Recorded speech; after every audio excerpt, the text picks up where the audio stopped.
So, here are some tips and advice for the artist who wants to draw from life post-lockdown. Number 1. Arrive early. This is a personal choice. Some people prefer to arrive a little later so they are not waiting around and can get straight to drawing.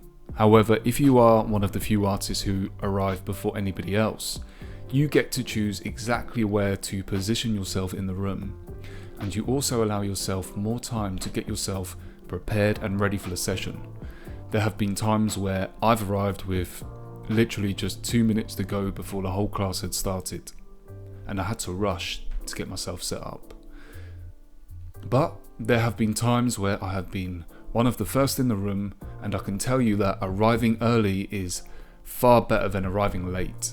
You can relax, take your time, speak to your fellow artists, and even do a little warm-up. Number 2. Position yourself comfortably. From years of drawing so far, I have noticed that some artists position themselves with strong and comfortable body language, while others slouch over their sketchpad and materials and barely even look up. If you consciously position yourself in a comfortable position and keep your back as straight as possible and position yourself so that your neck is not strained and can relax, you will reap the benefits. Putting unnecessary strain on yourself can only hinder your drawing and painting practice, and can actually lead up to injury after months and years of practice.